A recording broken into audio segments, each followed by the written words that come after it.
Hello everyone, it's Katy here from the Scrappy Sisters. It is day 18 for our Scrappy Advent Calendar and also the COAPA Cutfiles 20 Days of Christmas and Summer Cutfiles. It's also my DT layout for COAPA today, so enjoy. Don't forget, 25% off in the shop just until the 20th of December. So if you want cutfiles, now is the time. Now, today's prompt is family. So I've got this super cute cut file, All You Need Is Love. I think it was Virginia might have designed it as a traveler's notebook cut file. I can't remember, but I've blown it up to work with 12 by 12. I just really love the sentiment or the title. I'm using it as a title. I've paired it with photos of Jess and her family. So that's how we're interpreting the prompt for today. Family. So I've got photos of Jess, the boys, and Matthew. And I really like how this layout turned out. Again, I'm using Jen Hadfield. I think I'm using the This Is Family collection. I think. I have mixed a lot of my Jen Hadfield together, so it is possible there's a couple of other collections mixed in here too.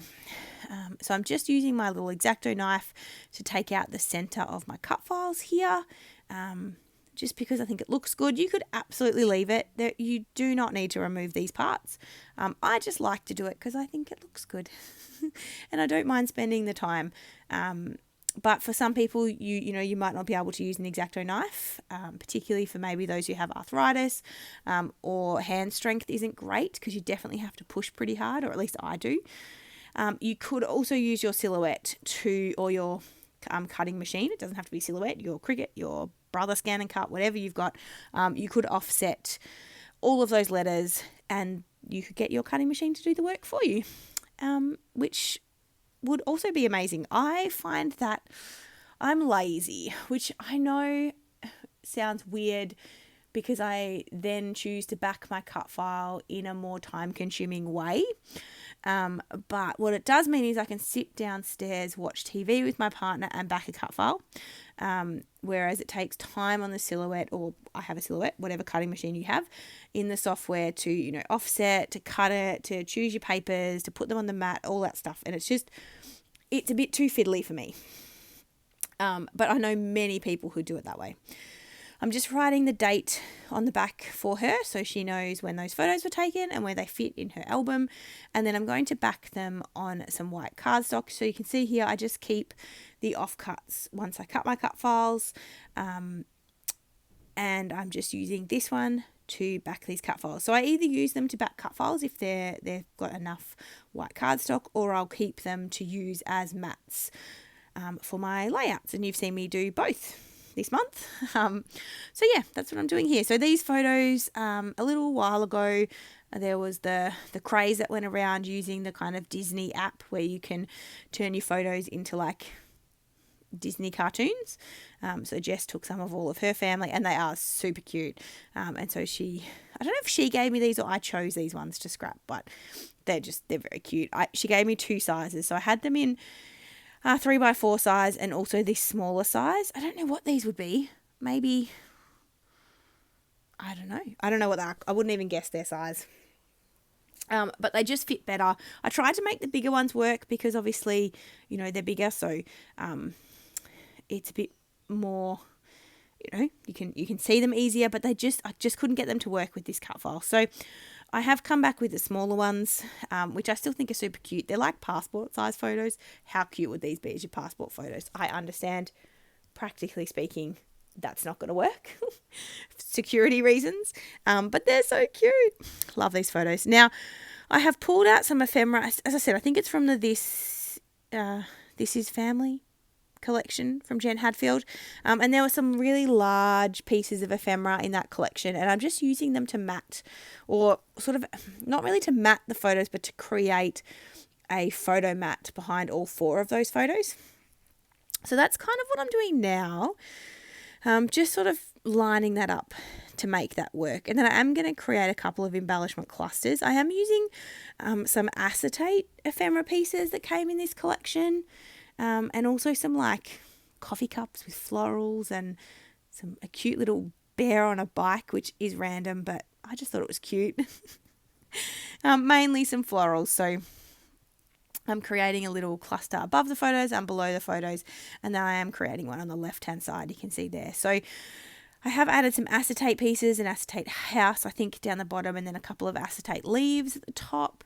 Yeah, and then I'm obviously trying to find something off camera, probably going through the stickers or here we go, some of the other ephemera bits that I have to see if there's anything else I might like to add. Otherwise, I'm going to start sticking. So I need to stick down my photos and things first, because I think my cut file sits sort of overlaps them a little bit, and it sits kind of on top. And I think I might even pop my cut file up on foam. Everyone will have to watch along together and see. So you can see me here. I'm just trying to layer up those larger ephemera pieces behind the photos here, just to create, as I said, like a photo mat for them to sit on, but I also wanted it in a way that you don't see what's on those ephemera pieces. I don't want that to peek through the photos, so that's what I'm sort of faffing about with, just to get the placement right. So you can see me there, and I'm sort of putting them in family order, age order. It doesn't really matter, but so Matthew, Jess, Jack, and then Thomas, just because I don't know, that worked in my head. So yeah, that's all I'm doing.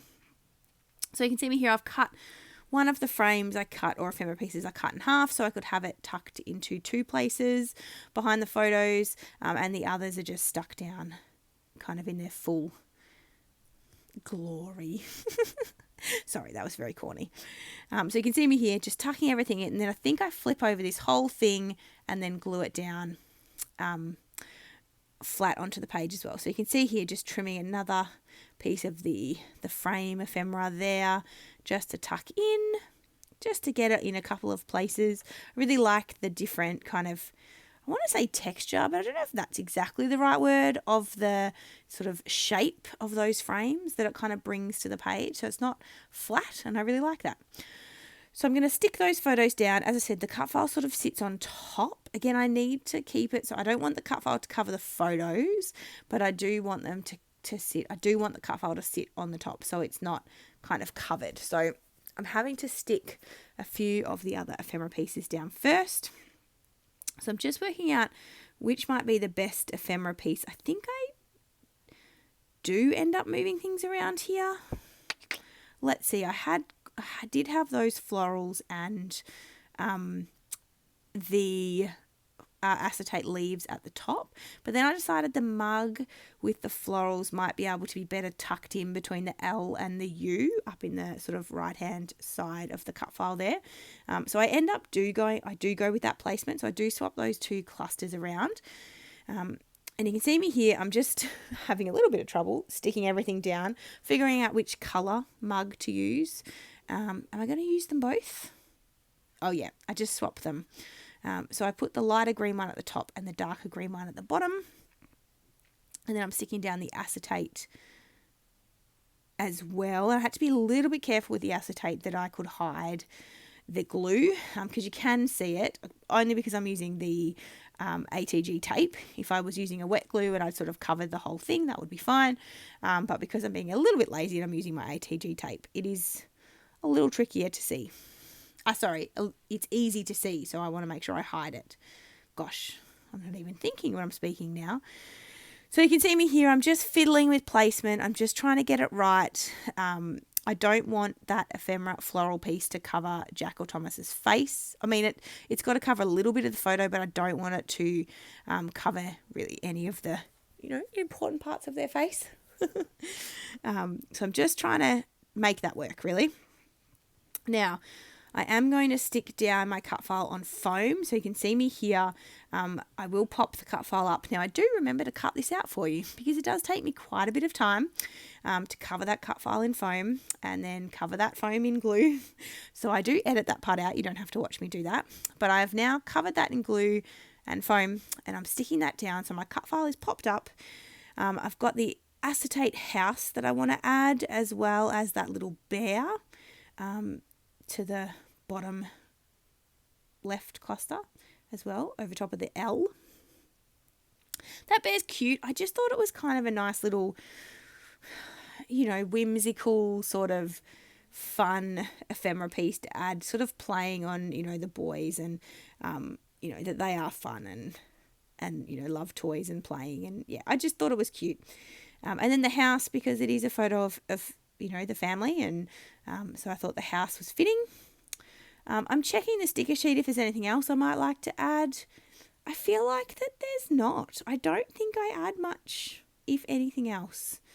Oh, what am I adding here? Just a little... Oh gosh, this is in a really bad position on my phone. I think it's a floral piece, but I don't remember. And I can't see it because it's under the little part that says recording for my voiceover, which is very annoying. If you use an iPhone and you use iMovie, you'll know what I mean. It is sort of translucent. You can see through it, but it's still black, so it's not great. And hence makes voiceovers difficult on a phone screen when you don't have the physical layout in front of you. Now, I'm clearly going through to see what I might want to add from my kind of little puffy sticker and enamel dot storage. So I thought about adding some hearts, and I do go with the hearts in the end. So I've got these larger orange hearts, which I'm adding. And then I think I also add the tiny mini puffy hearts as well. I don't think I add the pink ones, do I? No. So I think I come in with the yellow or the orange little puffy hearts as well. And just add 2 of those to each cluster, and then I add some splatters and I'm done. I really liked this layout. So as I said, this is a COAPA DT layout. Everything will be linked in the description box down below, including everyone who's playing along in the hop today. They will all be linked down below. There's a lot of people joining us for the 20 days, so we're near the end. We've only a couple of days left, as well as a link to this cut file in the store and to the Facebook page. So come along and hang out with us. Virginia releases a free cut file every month, and for the month of December there's 4 free cut files. So unless you're in the group, you don't get them, because once the month is up they go into the shop as paid cut files. So you definitely want to come and hang out with us. I hope you're enjoying the series so far. I hope you're enjoying December so far. I hope you're getting to do some scrapping and some creating. If you're into December daily, I hope you're getting to make some things. But anyway, I hope you're having a wonderful time. We look forward to seeing you tomorrow. Thank you guys so much for watching. Here's my close-ups. I really loved this layout. Thank you, and we will see you tomorrow. Bye.